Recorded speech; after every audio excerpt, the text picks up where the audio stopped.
Guys આજે હું તમને અમેરિકાના પૈસા બતાવું છું કે કેવા હોય છે. એટલે અમેરિકામાં ડોલર કહે છે અને આપણે ઇન્ડિયામાં એને પૈસા કહેવાય છે, રૂપિયા કહેવાય છે.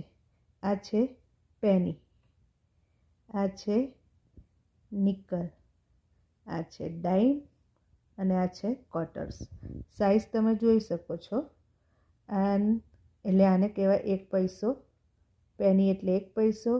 આ છે 5 પૈસા એટલે નિકલ, ડાઈમ એટલે 10 પૈસા અને ક્વાર્ટર એટલે 25 પૈસા, જે આપણે ઇન્ડિયામાં બંધ થઈ ગયા છે. ઇન્ડિયામાં 1 પૈસો, 5 પૈસા, 10 પૈસા ચાલતા નથી.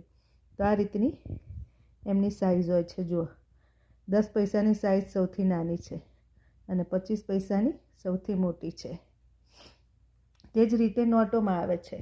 $1, $2ની મોસ્ટ ઓફ ઓછી જોવા મળે, એટલે $1, $5, $10 અને $20. 50ની અને 100ની આપણી પાસે છે નહીં એટલે બતાવતા નથી. અને બધા નોટોની સાઇઝ સેમ જ છે. જુઓ તમે, એવું નહીં કે નાની મોટી, બધી નોટો સેમ જ છે. તો બસ આ જ ઇન્ફોર્મેશન આપવી હતી. અને તમારે કંઈ પૂછવું હોય તો કમેન્ટ કરીને કહેજો.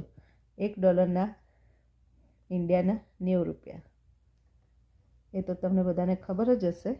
અને $1નો કોઈન આવતો હોય છે, પણ એ ઓછો યુઝ થાય છે. તો આ રીતનું છે. ઇન્ફોર્મેશન સારી લાગી હોય તો વિડીયોને લાઇક, શેર અને સબસ્ક્રાઈબ કરવાનું ભૂલતા નહીં.